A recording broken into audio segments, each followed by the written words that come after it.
Cette semaine, je vous emmène découvrir Gaëlle. Gaëlle, c'est une figure inspirante dans le conseil en images parce qu'elle s'est lancée en 2019 et en quelques mois, elle était déjà rentable. Comment elle a fait ça? Vous pouvez vous poser la question, j'en suis sûre. Eh bien, tout simplement parce qu'elle avait une certaine maturité par rapport à son savoir-faire et par rapport à ce qui permet de gagner sa vie. Je ne vous en dis pas plus, je vous laisse découvrir cet épisode. Et puis, bien entendu, je vous retrouve à la fin. À tout à l'heure. Bonjour et bienvenue dans le podcast Happy Personal Shopping.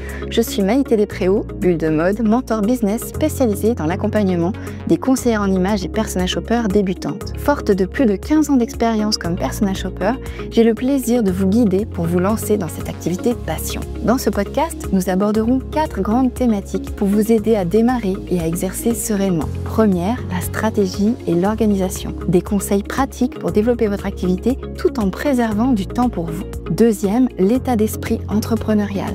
Je vous donnerai les clés indispensables pour bâtir une entreprise solide et durable. Troisième thématique, le savoir-faire métier. Tout ce qu'il faut maîtriser pour asseoir votre expertise et devenir une véritable professionnelle. Et enfin, les inspirations, des idées en matière de business et de style pour nourrir votre créativité, enrichir vos connaissances et mieux accompagner vos clients. Si tout cela vous plaît, alors commençons tout de suite avec l'épisode du jour. On est en live et je suis vraiment très heureuse de vous accueillir aujourd'hui puisqu'aujourd'hui c'est un jour spécial.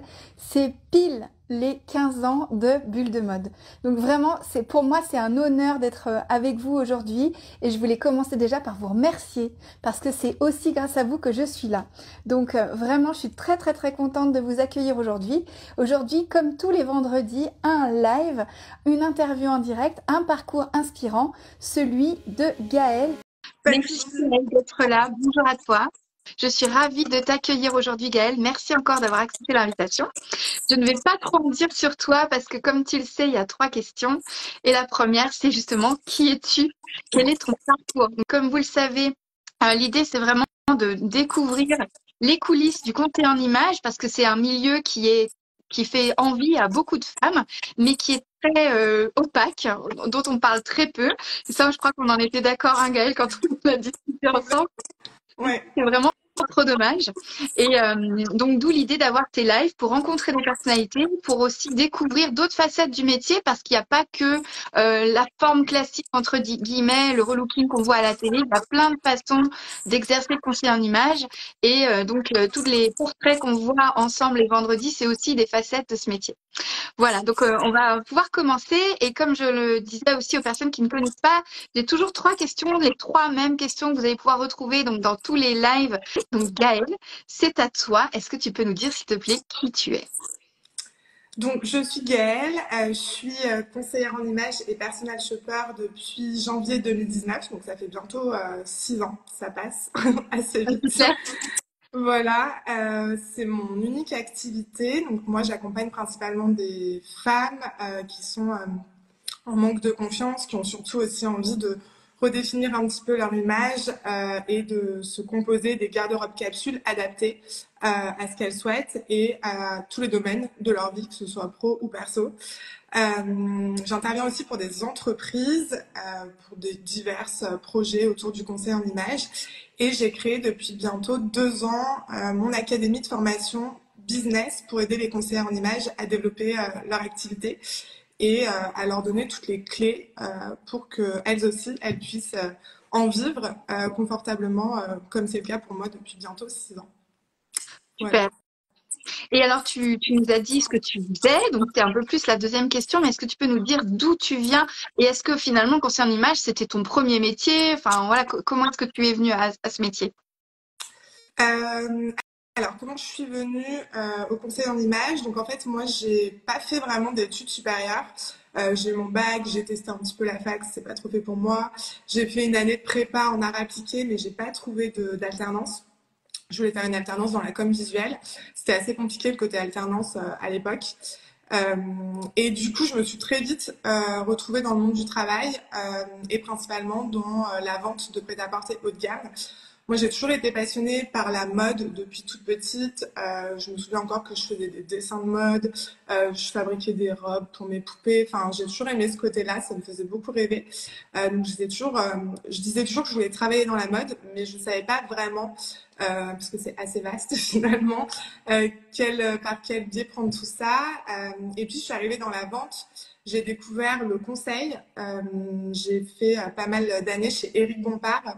Donc, il y a une maison assez haut de gamme qui m'a beaucoup apporté dans le conseil client, la connaissance produit. On avait aussi beaucoup de formations sur les modèles, un petit peu de morphologie.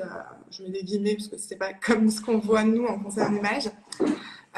Donc voilà, j'ai fait un petit peu mes preuves durant plusieurs années. Je suis partie 1 an en Australie avec mon conjoint. Je suis revenue, je suis retournée dans la vente. J'ai eu un poste de responsable chez The Couples. Et puis, je suis arrivée un petit peu à bout de la vente, de manière générale. Moi, ce qui me plaisait beaucoup, c'était le conseil, la proximité avec les personnes, faire en sorte de les amener à se sentir bien dans leurs vêtements. Et j'étais pas trop fan du côté objectif, chiffres. Moi, les chiffres, c'est vraiment pas un truc que j'aime. La pression, devoir se justifier tout le temps. Et je trouvais que ça biaisait beaucoup le conseil. Et que finalement, l'objectif premier, c'était de vendre. Et j'ai envie de dire de vendre à tout prix, enfin, peu importe les personnes. Et on était moins dans prendre le temps de conseiller, de comprendre les enjeux, les besoins de la personne. Et ça me frustrait beaucoup. Donc, j'ai toujours su aussi que je voulais être à mon compte depuis toute jeune. Je disais que je serais chef d'entreprise sans savoir vraiment quoi faire. Encore, j'avais pas eu l'idée. Et j'ai mis un terme à mon contrat et j'ai décidé de voir un petit peu ce que je pouvais faire, comment je pouvais me former, parce que finalement, j'avais pas de diplôme, tu vois, d'études sup ou de trucs comme ça. Ce qui à l'époque me causait un petit peu de... Enfin, ça me mettait pas forcément à l'aise vis-à-vis des autres. C'est vrai qu'on était bien dans il faut faire des études, etc. Donc je me suis dit, je vais regarder un petit peu ce que je pourrais faire. Et j'avais envisagé soit le personal shopper. À l'époque, c'était plus mis en avant le personal shopping que le métier de conseiller en image. Et en farfouillant un peu sur Internet, j'ai trouvé une formation de conseiller en image qui m'a permis de découvrir le métier. Moi, je connaissais absolument pas ce métier. Je connaissais le côté personal shopping. Je m'étais lancée un petit peu. Il y avait une plateforme à l'époque où on pouvait proposer ses services de personal shopper. Et quand c'était Neti, mais je crois pas que ça existe toujours. Ça te parle? Non, moi, je connaissais Mayao. Ah, moi, je connais pas du tout. Ouais, c'était des petites plateformes comme ça. Ouais, où tu proposais tes services. J'avais fait 2-3 séances. Et donc, je me suis inscrite direct dans une formation de conseil en image parce que je me suis dit, mais en fait, c'est trop ça que je veux faire. Ça allie le conseil, on remet l'humain au centre de tout ça. Et en même temps, il y a le côté mode que j'adore et dans lequel je m'épanouis aussi beaucoup. Donc, je me suis formée en octobre 2018. J'ai été diplômée fin d'année, donc en décembre 2018. Et en fait, en parallèle, je montais mon projet d'entreprise. Donc, je savais déjà le nom que je voulais avoir, un peu la DA que je voulais, enfin, ce que je voulais faire, etc. Et en janvier 2019, je me suis direct inscrite à l'URSSAF et l'aventure a commencé. Voilà. C'est génial en tout cas. Et en Australie, qu'est-ce que tu faisais du coup? Tu étais aussi dans l'image ou dans la mode? Pas du tout. Non, l'idée c'était vraiment de vivre une expérience avec mon conjoint. Où on s'est dit, allez, on tente notre expérience à l'étranger. Donc on a vécu en van pendant 7 mois. Alors là, pour le coup, l'image n'était pas du tout au cœur de mon quotidien. C'était une autre version de moi, mais c'était hyper cool. Ça nous a beaucoup appris. En revanche, ce qui m'a beaucoup frappé, c'est que là-bas, ils ont une approche de l'image qui est complètement différente de nous en France. C'est-à-dire que tu pouvais croiser des personnes en tout genre, de tout style différent. Il y avait des mamies qui avaient des franges rose fluo. Tu vois, il y avait des banquiers qui avaient des dreadlocks. Enfin, en fait, j'ai trouvé ça fou de voir à quel point tout le monde s'assumait et qu'il y avait vraiment pas de jugement. En fait, les gens s'adressaient à toi de la même manière, peu importe comment tu étais habillée. Il y avait pas on sentait que les femmes n'étaient pas du tout complexées par leur rondeur ou tu vois, comme on peut le dire en France, il faut se cacher, il faut pas trop en montrer. Dès qu'on fait une taille plus de 40, faut pas porter des shorts. Enfin, des stéréotypes assez français qui, pour le coup, là-bas, n'étaient pas. Et j'ai trouvé ça vachement inspirant de ce côté-là. Je me suis dit, c'est trop cool et ça m'a beaucoup appris à ce niveau-là. Donc, c'était hyper enrichissant. Après, on avait plein de petits jobs dans la restauration plutôt, mais c'était une chouette expérience de voyage et de liberté. Oui, de se rendre compte que finalement, en France, on a une certaine façon de concevoir l'image. Ça a dû beaucoup te servir aussi quand tu t'es lancée.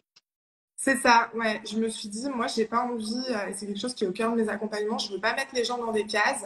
C'est vrai que le conseil en image, souvent, c'est associé à faut être à la mode, t'as pas le droit de porter ça ou t'as le droit de porter ça. Enfin, tu sais, comme si on devait être dans une morphologie, dans un cadre, parce qu'on voit beaucoup la méthode avec les lettres, etc.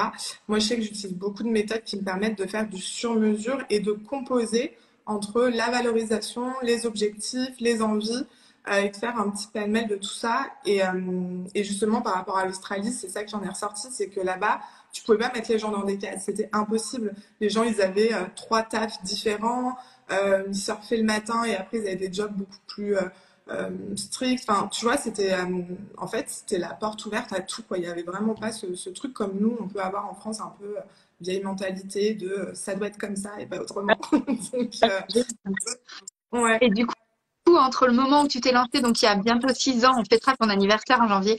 Donc entre le moment où tu t'es lancée et ce que tu fais aujourd'hui, donc tu as dit que tu avais une nouvelle activité, mais concrètement, entre ce que tu prévoyais et ce qui s'est passé, est-ce qu'il y a eu des écarts? Euh, comment ça, par rapport à ma nouvelle activité, pardon? L'idée, c'est de voir un petit peu entre ce que tu envisageais. Donc, tu as dit que tu avais ta DA dans la tête, tu savais où tu voulais aller, ce que tu voulais faire, et tout ça. Tu avais en plus cette vision du conseiller en image plus ouverte, plus libre, qui était aussi influencée par l'Australie. Et comment est-ce que ça a évolué au fur et à mesure? Parce que en janvier 2019, il a fallu te faire connaître, trouver tes premières clientes. Comment ça a évolué entre ton projet et ce qui Ouais. a vraiment marqué à la fin? Ok, je ferme mieux ta question, désolée. Bah, il y a eu beaucoup d'évolutions, ça c'est clair et net. C'est vrai que moi j'ai toujours eu une vision claire de ce que je voulais, de où je voulais aller par rapport à mon entreprise. Et il y a un truc aussi qui m'avait marqué dans ma formation, c'est qu'on m'avait dit, bah, de toute façon, le conseil en image, c'est difficile d'en vivre à 100%.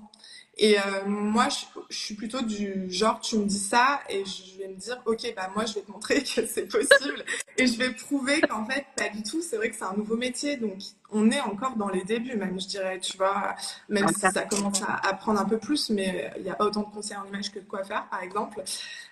Donc c'est vrai que ça a été, ça n'a pas été de tout repos de se faire connaître. C'est surtout, je dirais, de passer du côté salariat à l'entrepreneuriat. Ça, finalement, je l'avais pas mesuré parce que j'en connaissais pas les tenants et les aboutissants. Et c'est vrai que quand on se reconvertit comme ça, on est à fond sur son cœur de métier, genre la pratique du conseil en image, comment on va faire nos rendez-vous, etc. Mais on n'a aucune notion de tout le côté business, des nouvelles, comment dire, du nouveau cadre qu'il va falloir qu'on se crée soi-même parce qu'on est en pleine autonomie. Donc ça a été assez difficile entre guillemets. Je me suis faite plusieurs fois accompagner pour justement bah, comprendre en fait comment on fait pour gérer une entreprise, comment on fait pour attirer des clients, parce que ça pour le coup on ne nous l'apprend pas en formation métier.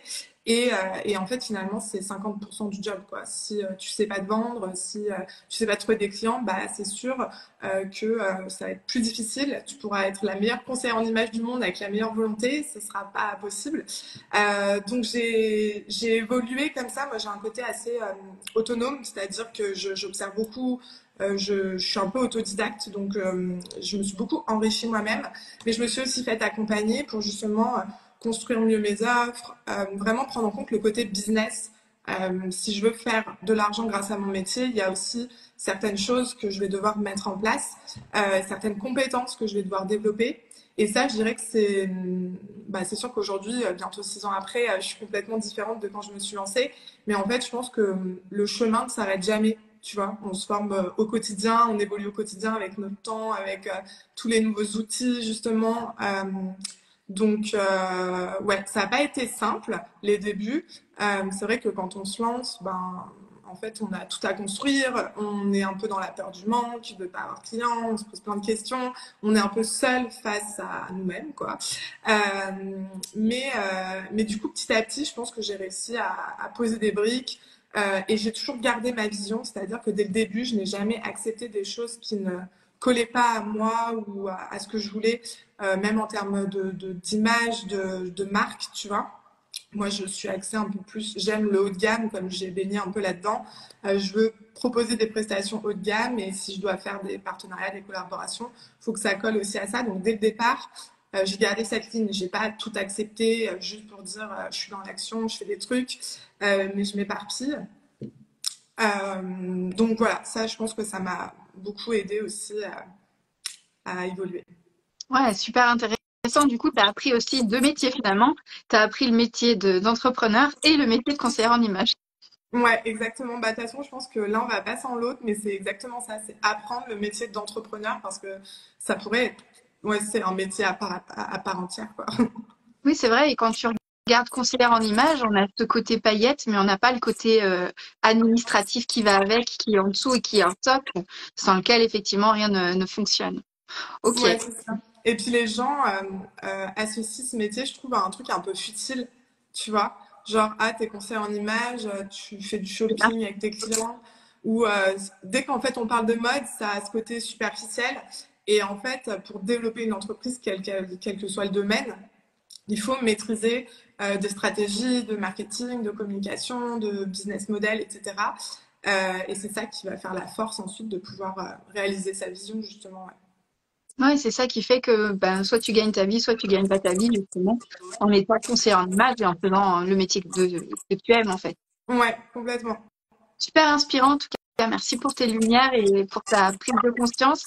J'adore t'écouter parler parce que on voit vraiment la linéarité, le côté très clair et structuré dans ta tête et c'est chouette pour le coup.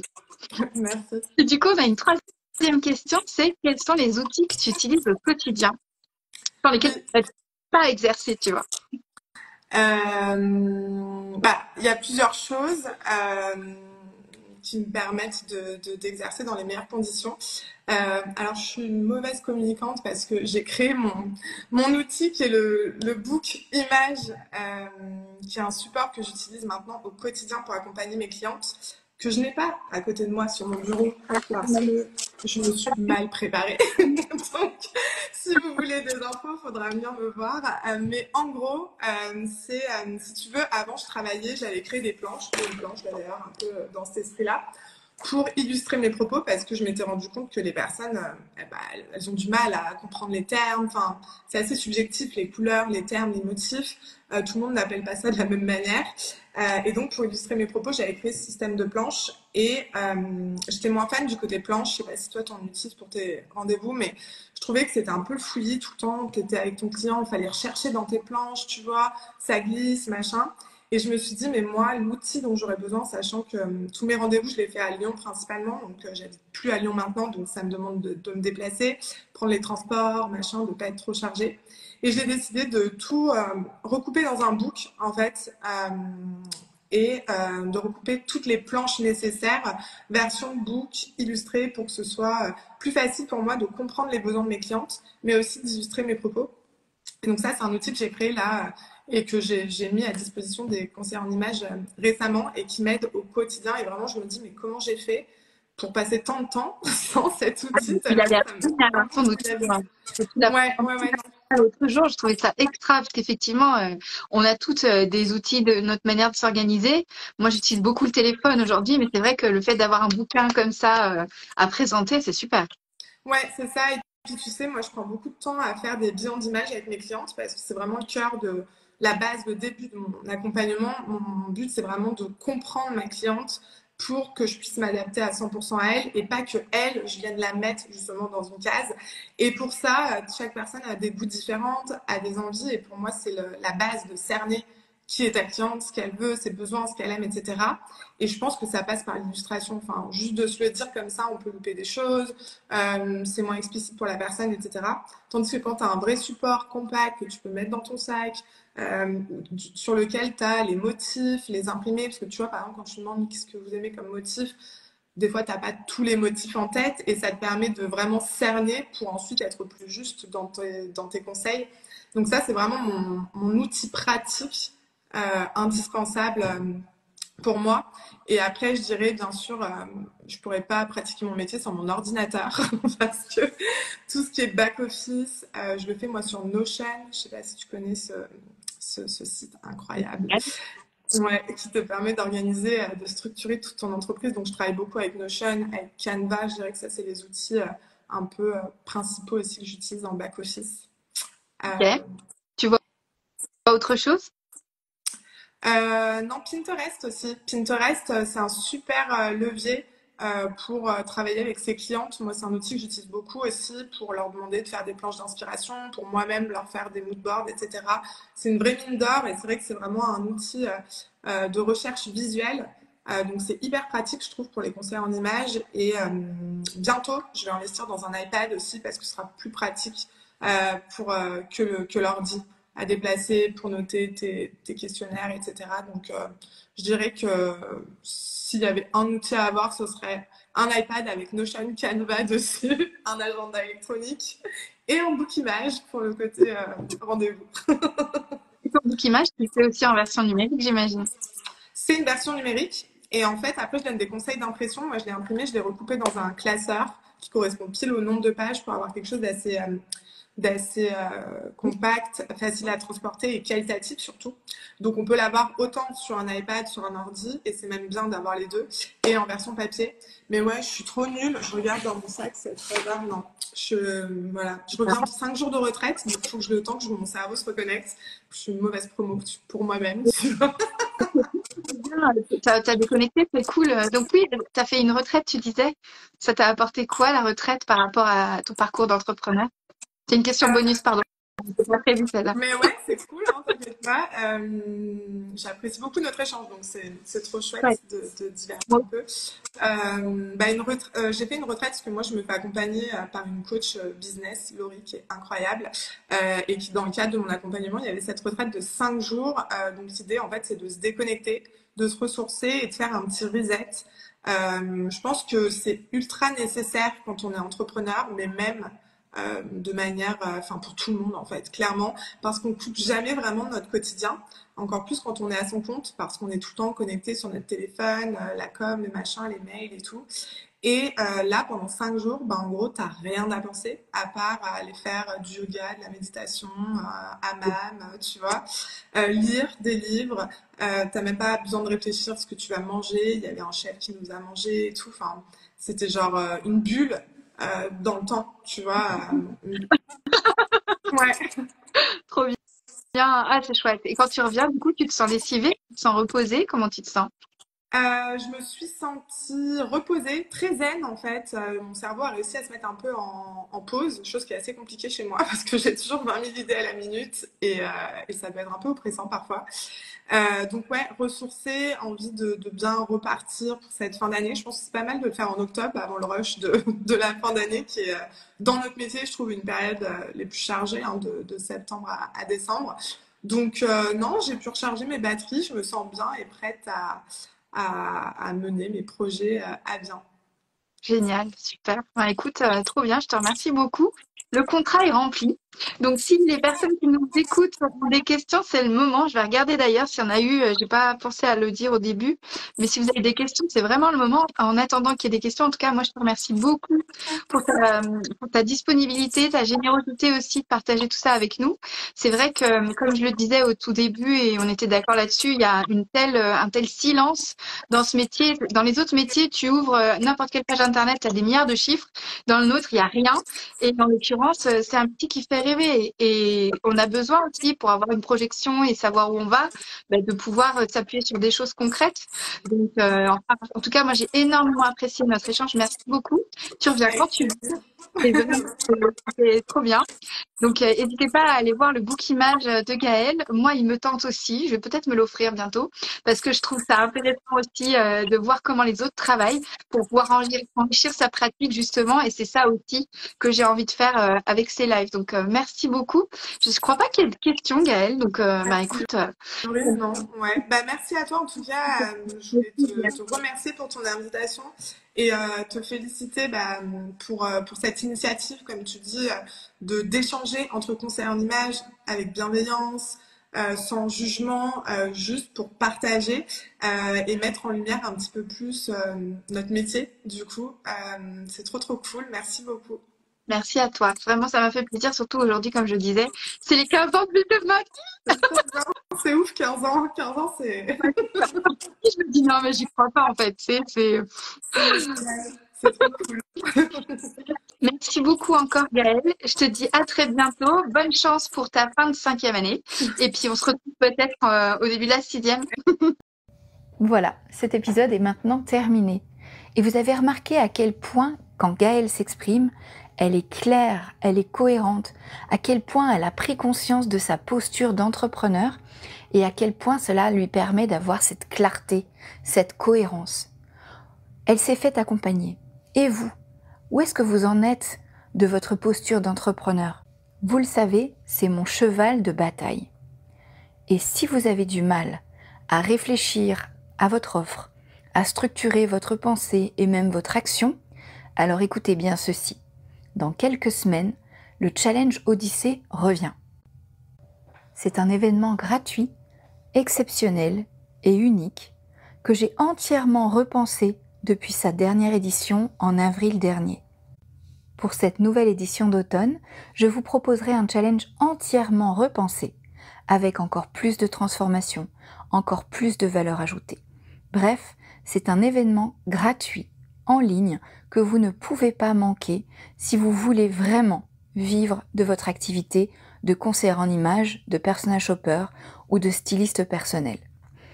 Cet événement est unique en son genre et si vous ne voulez pas le manquer, si vous voulez recevoir toutes les informations en avant-première, alors je vous invite à rejoindre dès maintenant la liste d'attente et vous ferez partie des premières à tout connaître de ce nouveau Challenge Odyssée. Merci encore pour votre écoute, je vous souhaite une merveilleuse semaine et je vous retrouve la semaine prochaine. À bientôt!